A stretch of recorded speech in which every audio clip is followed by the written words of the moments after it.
Welcome everyone to History Gone Wilder, part of Half History Will Travel. I'm your host, the Wilder historian, Dr. Lucas Wilder, and last time I introduced P.G.T. Beauregard and covered his life all the way up to the Mexican War, right as the army under Winfield Scott was preparing to march to Mexico City. Now I'll cover his life into the first stages of the Civil War. If you like what I do, please consider subscribing to the channel if you haven't done so already, join the Patreon page, and purchase something from one of my online stores. Every little bit helps. Thank you. The U.S. Army remained at Veracruz just a short time before setting off for Mexico City along the National Highway. Beauregard was transferred to the staff of Division Commander Robert Patterson, as requested by Patterson himself. Patterson's division was among the units in the lead as the Army headed west. As they did, they came across one of Mexican leader Antonio Lopez de Santa Anna's homes. Patterson and his staff, including Beauregard, drank Santa Anna's champagne and mockingly drank to their enemy's health. Patterson's division and David Twiggs' division encountered Santa Anna and the Mexican army at Cerro Gordo. Beauregard reconnoitered the area personally, getting nearly a mile behind the Mexican line. He reported back to the division commanders that the Mexican position could be taken. Twiggs determined to assault the position the next day, basically with a frontal assault. Patterson called Beauregard to his headquarters that night and asked if he thought the attack would succeed. Beauregard replied that he did, but he suggested that there should only be a feint toward the front and instead use the majority of his force to attack the flank. Patterson feared the worst if Twiggs got his way, but when Winfield Scott arrived on the field, Twiggs' attack was called off. Scott agreed that turning the flank would save lives as they moved deeper into enemy territory, and ordered his engineers to follow Beauregard's path to re-examine the field. After leading Robert E. Lee and the other engineers along his old path, Beauregard left the group and went alone to the location he believed the attack should be made. He marked his path with a hatchet back to the U.S. camp and then was nearly confined to his bed because the fever he contracted at Veracruz overtook him. Because of his sickness, Lee got the credit for paving a way for the U.S. Army to overtake the Mexicans in the Battle of Cerro Gordo. Beauregard fumed at the thought of being neglected in the official reports, and worse yet, his sickness prevented him from taking part in the battle, where he could have gained some semblance of glory. Beauregard began to resent Lee for getting the attention. The little American army then moved closer to the capital, halting at Puebla to wait for new recruits to bolster their numbers, to train those recruits, and to accumulate supplies for the push to Mexico City. Beauregard and the other engineers worked diligently to construct maps of the area and to prepare the army as best they could for the push to the capital. During this 3-month stay at Puebla, Beauregard was incapacitated again, this time from his horse stepping on his foot and partially tearing off one of his toenails. By early August, the army set off for Mexico City. As they approached, the engineers were dispatched to reconnoiter the ground, and Lee and Beauregard did much of the heavy lifting when it came to checking the landscape for the best route. Lee and Beauregard found a path through the lava beds, also known as the Pedregal, on the route to the capital, and Beauregard helped lead a division of men through it. He also requested to remain with that division when the Battle of Contreras erupted. At the conclusion of the engagement, the division commander sent Beauregard to inform Scott of the victory. When he did, the general said, "Young man, if I were not on horseback, I would embrace you," and turning to his staff declared, "Gentlemen, if West Point had only produced the Corps of Engineers, the country ought to be proud of that institution." As Scott's army got closer to the city, the engineers examined the routes passing over the landscape, attempting to find the best way for the Americans to take the city. On one occasion, Beauregard was ordered to make a night reconnaissance of the southern gate, and if possible, enter into the Mexican works to get a better understanding of what the Americans were up against. He and 4 infantry companies proceeded to the gate. The Mexican guide was to address any sentry they might encounter in Spanish. When the sentry asked who goes there, the guide became so scared that he couldn't respond. Beauregard, in his best Spanish accent, replied, "Amigos." The sentry wasn't fooled and fired on the group. Then more Mexicans began to fire. The American infantry began to run, but Beauregard struck a pose without knowing he was posing and recited the words of Caesar. "Where are you going to? You are mistaken. The enemy is here, and not there." This rallied the companies, and they returned fire and drove away the Mexican sentries. But when Mexican artillery began to fire on them, Beauregard withdrew with the companies. Scott was puzzled at whether to attack from the south or the west. The west seemed the easier route, but the fortified military academy, Chapultepec, would be at the Americans' back, and that posed a significant problem. Scott called together his commanders and his engineers into a church to help him decide on the next strategy. Most who stood up gave their opinions, and they favored the southern route. Beauregard hadn't stood with the engineers because his view differed from theirs. Finally, Scott spotted Beauregard and declared, "You, young man in that corner, what have you got to say on the subject?" The young officer got up in front of the group and began to present a well thought out and educated explanation of why they should move to the west. He invoked the works of the great military theorist Henri de Jomini, telling the audience that the French general always advised against doing what the enemy wanted or expected you to do. Afterwards, Scott got out of his chair and stated, "Gentlemen, we will attack by the western gates. The general officers present here will remain for further orders. The meeting is dissolved." During the Battle of Chapultepec, Beauregard was supposed to lead the division of Gideon Pillow to their point of attack, but apparently just did as he pleased. At one point, he found a battery of mountain howitzers and aimed one of its pieces in the bombardment. Then he joined Joseph E. Johnston as that officer led his voltigeurs in an attack. Thinking the men needed encouragement, Beauregard got a rifle and fired from an exposed position. Before each shot, he would cry out to Johnston, "Colonel, what will you bet on this shot?" As the Americans overran the Mexican defenders, Beauregard ran into the academy, bent on taking down the Mexican flag, but as he approached one stairway, he saw another officer carrying it down. The American army gave chase to the fleeing Mexicans, hoping to take the capital that the routed army was running toward. Beauregard linked up with John A. Quitman and his force. Quitman asked Beauregard to reconnoiter the ground ahead for his infantry. Beauregard used a fallen tree to get across the canal, looked over the ground, then fell into the canal trying to recross the same tree. As he guided Quitman and his troops toward the capital, Beauregard was grazed by a Mexican bullet in the shoulder. Another hit his thigh, and a third hit him in the side. He remarked to a friend, "That is the third bullet that has struck me today. I found the other two, and ought to find this one." The Creole opened his jacket and found that the bullet had hit into a pocket carrying his eyeglasses and gloves and barely punctured the skin. Evidently, the ball was powered by a weak powder charge, or it was shot at too great a distance and it lost momentum. Quitman's troops were stopped by musketry coming from an old tobacco warehouse, and it being night, the attack ground to a halt. The next morning, a white flag waved above the city, and Beauregard went to investigate. The officer he met said that he was to offer the surrender of the city, as Santa Anna had evacuated during the night. In Beauregard's most theatrical voice, he stated that American receipts were written in blood and signed with the bayonet. After Quitman's division marched into the city and formed in the plaza, Beauregard rushed to inform Scott of the surrender. The American army set into an occupation of the city until peace negotiations between the two countries could be hashed out. Beauregard joined the Aztec Club, a club of officers from the campaign that brought them together into a brotherhood because of their common struggle in the war. Meeting saw the attendants rehash events of the campaign. The club included numerous prominent future Civil War generals. One day, as Beauregard went for a ride, he ran into Scott, and the general was in a playful mood. He said to Beauregard, "Young man, I wish to reprimand you, and I wish the whole army was present, but these generals represent it. Why did you advise me to attack by the western gates? You now see the consequences. We have taken this great city and the halls of Montezuma after a few hours' hard fighting, and with only a loss of 800 men. Be careful in future, sir, of such bad advice to your seniors." Despite Scott's pleasantness to Beauregard, the young officer didn't care for Scott. Beauregard felt the old man slighted him by not writing about him more prominently.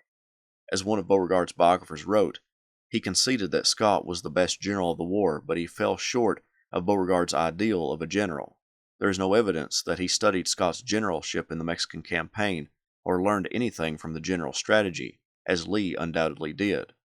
Beauregard entered the war with certain rigid ideas about the art of war, derived primarily from his study of Napoleon's battles and a rigid belief that certain rules of war must always be followed. Much of Scott's brilliant strategy was lost on Beauregard because it did not come out of books. He was shocked at Scott's bold departure from some of the venerated rules of war, which he thought had endangered the American army. Here was Beauregard's greatest weakness as a soldier. He tended to think of war as something that was in books and that was fought in conformity to a fixed pattern. He could not easily adjust his thinking to an actual situation or improvise new ways of war. Too many times he would go by the rules in the books. Upon the war ending and his return to the United States, on paper, Beauregard was put in charge of the Mississippi and Lake defenses of Louisiana. However, he spent a great deal of time outside of Louisiana, helping to establish or repair forts in Florida and Alabama. Around this time, a list came out reporting the officers to be raised in rank.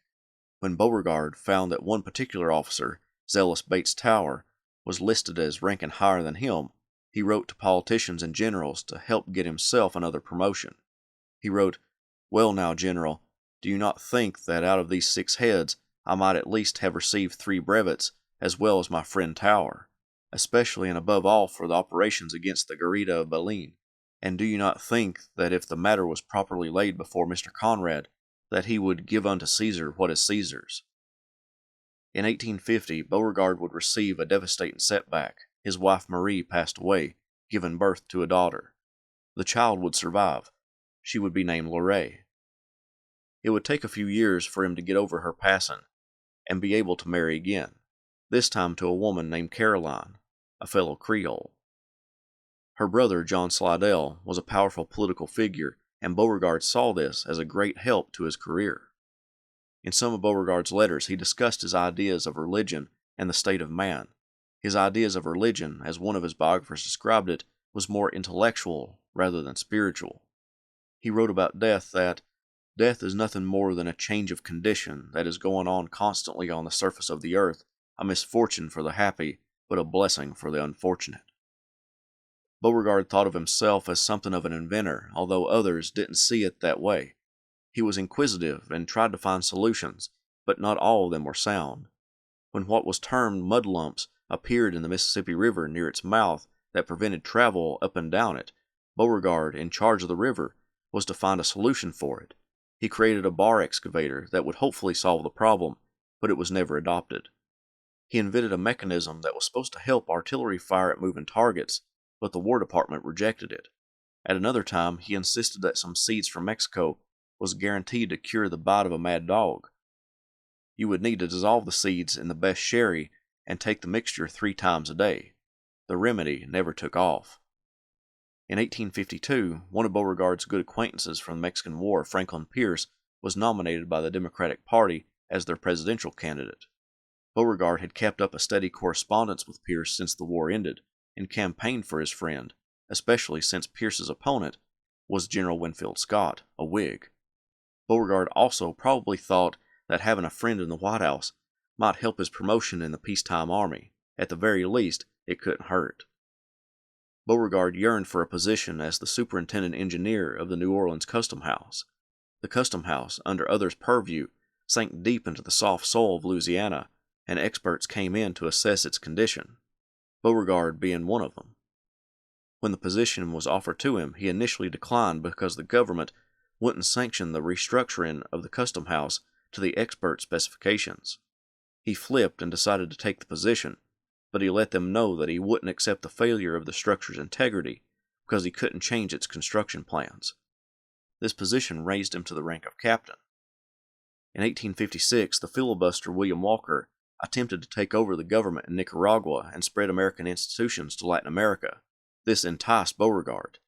He wrote that Walker offered him second in command of his army and said he was going to throw his effort behind this new adventure. When the War Department heard about this, it didn't want to let a good engineer and soldier leave their ranks, and 2 generals, one of them being Scott, wrote to Beauregard and praised him for his abilities and his service in the Mexican War. Scott also hinted at the possibility of promotion. This brought Beauregard back into the Army fold, and he continued to superintend the Custom House in New Orleans. In 1858, Beauregard ran for mayor of New Orleans, backed by both Whigs and Democrats against the Know-Nothings. The Know-Nothings controlled the city through their own gangs, and Beauregard promised to increase the police force to get rid of the Know-Nothing gangs. Politically, Beauregard declared himself a states' rights Democrat of the progressive school and a devoted Unionist who would not sacrifice the just rights of the South to those of the nation. Both political parties formed armed mobs in the lead-up to the election, but the more organized Know-Nothings won the election. Beauregard later said he almost gave up his commission to help a disgusting city, and that he was happy he lost. In the 1860 presidential election, Beauregard said very little one way or another. He thought Lincoln was the biggest threat to the South and its most dangerous enemy, but his politics were very casual. He wrote to friend William T. Sherman, who was the superintendent of the military academy in Louisiana, that he shouldn't be afraid of the crisis. It would soon pass away. Beauregard's 2 sons attended Sherman's school. During the secession winter, the superintendency of West Point Military Academy came open, and in a bold move, Beauregard sent word to the Secretary of War through his brother-in-law, Senator Slidell, that he was ready to obey the order sending him to West Point. The boldness must have worked, because he was notified that he was named the superintendent and that he started in January 1861. As he traveled to New York, he stopped over in Washington, D.C., where he found his former commander, General Joseph Toutant, examining sketches of Charleston, South Carolina's defenses. He told Toutant if Louisiana seceded and hostilities erupted, that he would have to join his state. He took command of West Point on January 23, 1861. It may have been that Beauregard was blind to the times, or he simply wanted the superintendency on his record for use later, but it is incredible that he took the position, especially with Louisiana putting together their secession convention in January as well. At West Point, a Louisiana cadet came to Beauregard and asked if he should resign. The superintendent said, "Watch me, and when I jump, you jump. What's the use of jumping too soon?" As he told Toutant, he didn't plan to resign unless hostilities arose, even if Louisiana seceded.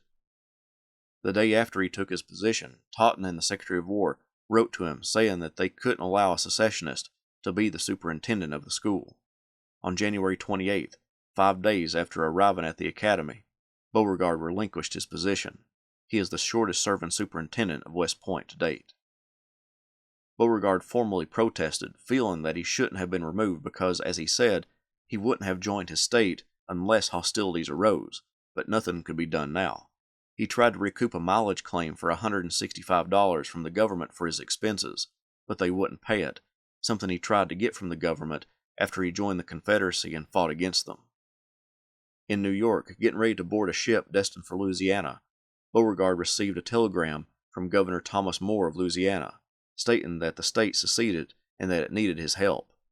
Beauregard arrived in New Orleans, resigned his commission in the United States Army, and began giving advice as to how to protect the Crescent City. He hoped that he would be appointed to command Louisiana's army that the state legislature had authorized, but that position went to another West Pointer, Braxton Bragg. Beauregard was irate at the state passing him over, but the state did offer him a colonelcy, but he rejected it. He said he had no problem with Bragg, just the way he was treated by the state, and that he would fight for Louisiana even if he had to be a private. He enlisted in the Orleans Guards as a private and remained on its muster roll throughout the war. When his name was called at roll call, the color sergeant would step forward and say, "Absent on duty." However, Beauregard wasn't satisfied with a private's role. He wanted to be a general. Weeks before, when Jefferson Davis was named president of the Confederacy, Beauregard wrote to the new president and told him about his abilities and credentials, asking for a place in the Confederate Army. In late February, he got a request to come to Montgomery, Alabama, the capital of the Confederacy. He was given the rank of brigadier general and quickly assigned to confront U.S. forces in Charleston Harbor in South Carolina. Davis believed that if he allowed a politician to negotiate or talk with the garrison, that it would become confusing and go against the Confederacy. He wanted an officer, an engineer officer, to conduct the operation, and who better than one of the most respected engineers in the country? Beauregard set off for Charleston almost as soon as he arrived in Montgomery. After obtaining a position in the Confederate Army and given a significant role within it, rumors began to swirl around because of his French ancestry. There was talk of his immorality, particularly infidelity.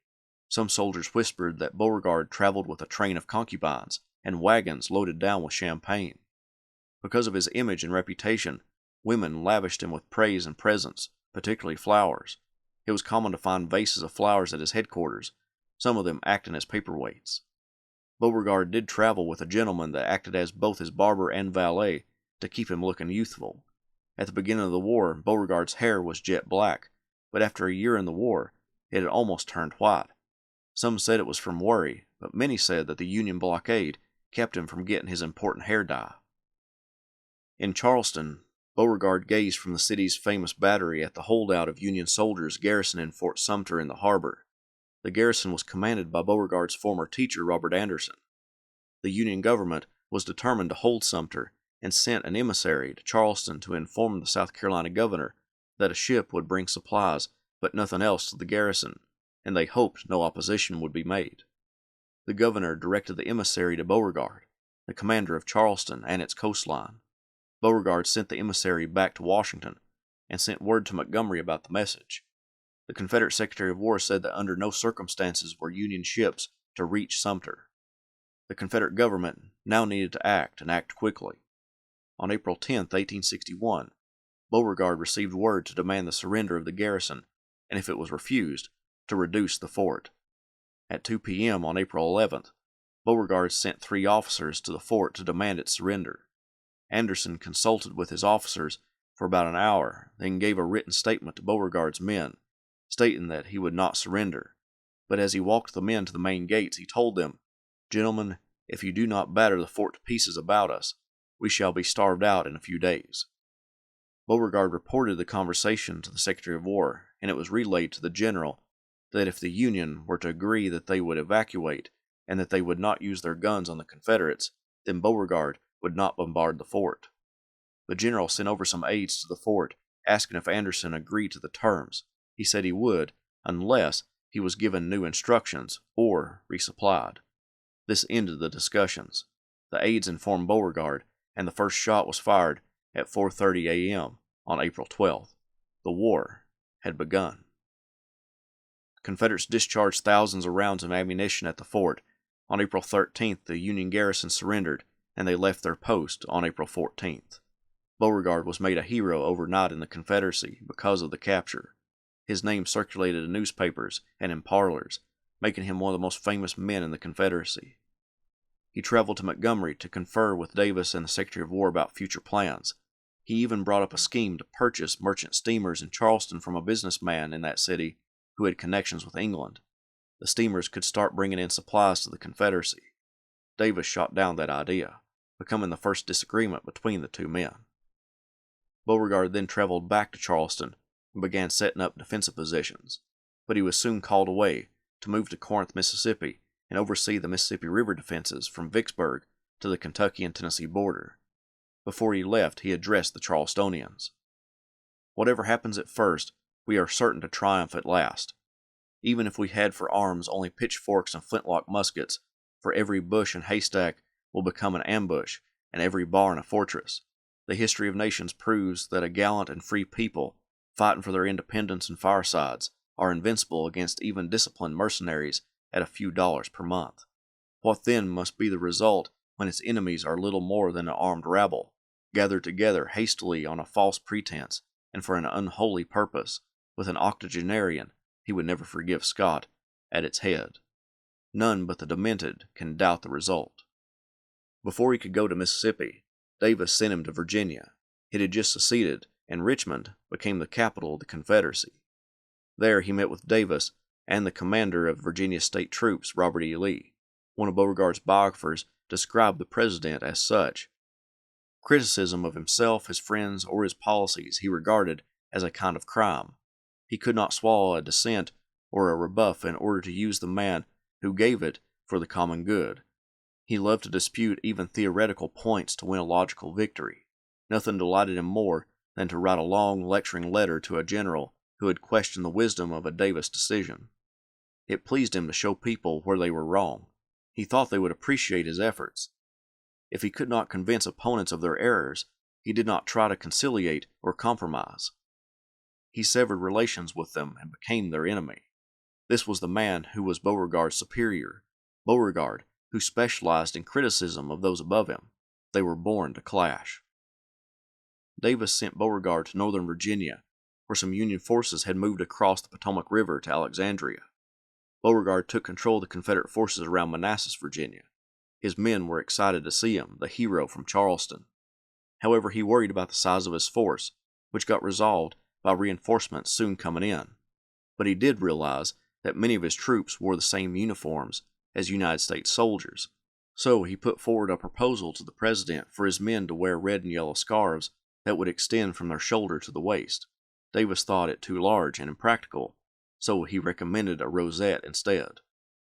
When Beauregard ordered fortifications built, some of the more aristocratic soldiers said that the labor shouldn't be done by gentlemen, so Beauregard appealed to local planters to lend him their slaves for that work. The two sides got closer and closer to the first major land battle of the Civil War.